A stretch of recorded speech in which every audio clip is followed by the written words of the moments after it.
Chers amis, aujourd'hui nous allons parler d'un sujet vraiment essentiel dans l'histoire géographique de la Finlande.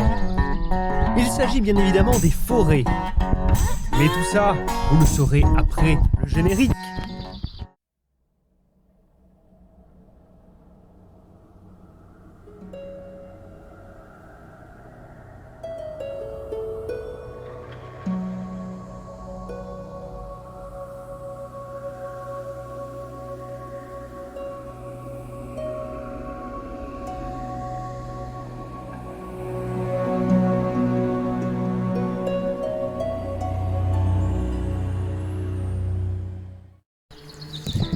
Alors, il faut savoir qu'en Finlande, la forêt est la reine du pays.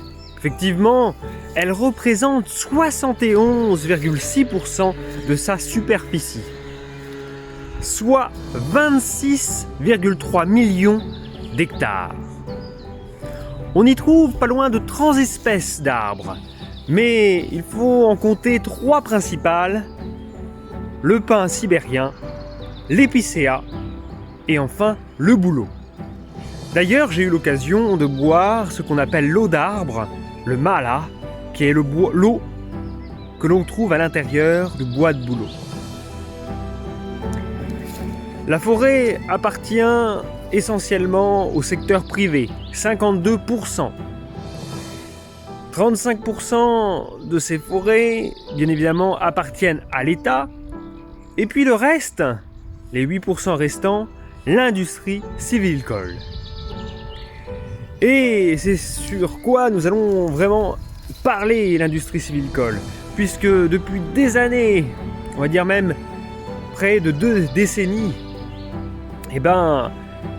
le bois, la forêt, fait partie de l'industrie principale de ce pays. La Finlande tire alors ses richesses de la forêt. Elle fait vivre plus de Finlandais que toutes les autres industries depuis l'indépendance avec la Russie en 1917. L'industrie date du 19e siècle. Mais il faut savoir qu'à partir du Moyen-Âge, on commençait déjà à exporter du bois de chauffage.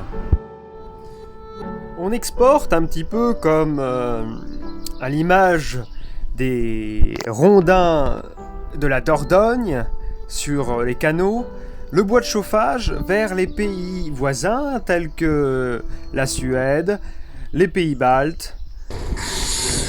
Alors chers amis, ce que je vous propose aujourd'hui, c'est de voir une des premières ressources en bois de chauffage, puisque l'on a pu voir dans les quotas, les lavaux, qu'il y a énormément de foyers. Et donc, ce qui est intéressant, c'est ces micro-usines, ces entreprises au sein de la Finlande qui récupèrent justement les troncs et qui les coupent en bûches. Alors bien évidemment, vous pouvez imaginer qu'on ne s'amuse pas à couper les bûches à la scie, donc il y a tout un procédé mécanique. Je vous invite à découvrir. C'est une entreprise sylvicole. Alors on m'a gentiment invité à découvrir le procédé de découpe des troncs. Alors ici, on réalise des bûchettes pour le bois de chauffage, mais le procédé est exactement le même pour les charpentes. On achemine ensuite les petites bûchettes dans la remorque du tracteur qui sera ensuite triée.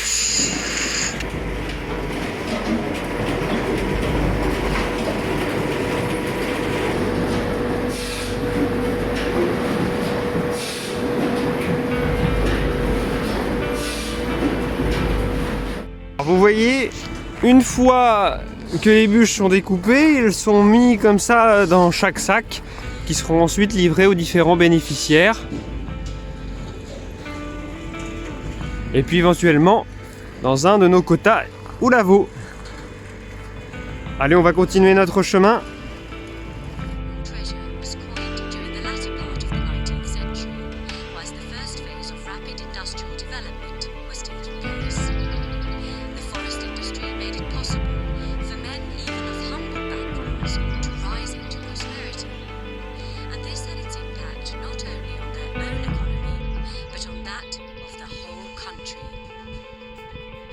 were laid in the 1850s, when the authorities awoke to the rapid depletion of forest resources.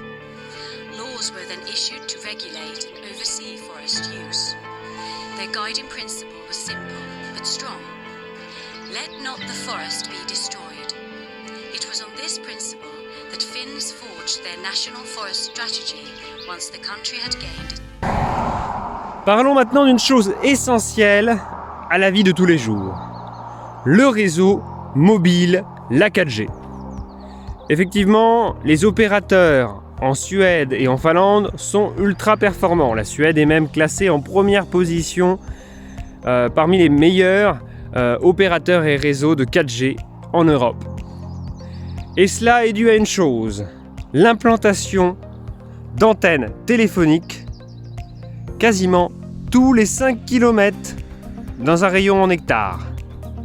Alors forcément là ça paraît un petit peu étrange, mais des fois lorsqu'il y a un petit peu de relief, on peut apercevoir une antenne et si on se retourne on voit une autre antenne. Bon là il y a les forêts donc on ne peut pas le voir, mais ça on le retrouve régulièrement sur les chemins, ça fait partie du décor. Et ce qui est impressionnant c'est qu'on a une 4G ultra performante. Depuis le début de notre périple, je peux télécharger les vidéos, les petits épisodes sans problème. Et ça, c'est grâce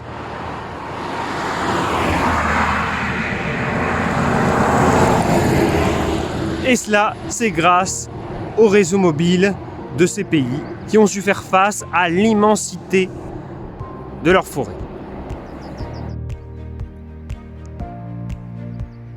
Donc là, vous pouvez voir ici l'immensité des forêts finlandaises. Et comme je vous le disais, au loin, on aperçoit une antenne des télécoms.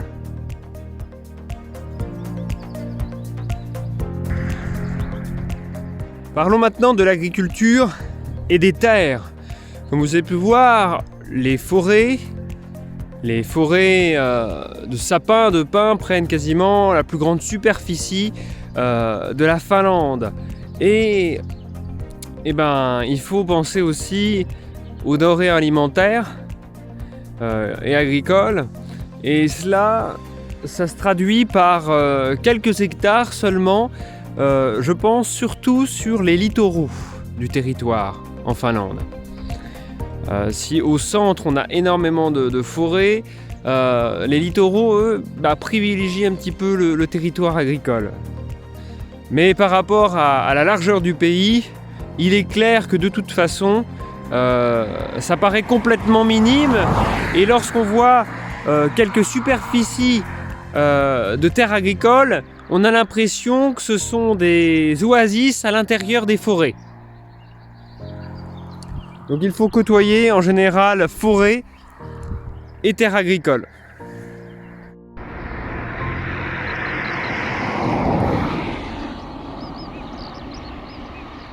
Alors voici maintenant l'archétype de l'exploitation agricole avec cette magnifique grenier à blé, ce silo. Dit Finlande dit aussi lac et étang et cours d'eau et beaucoup de moustiques. Mais en attendant, c'est ce qui fait la richesse même de ce pays. Allez chers amis, c'est la fin de cet épisode consacré aux forêts de Finlande. Je vous souhaite une excellente journée et à très vite pour le prochain épisode.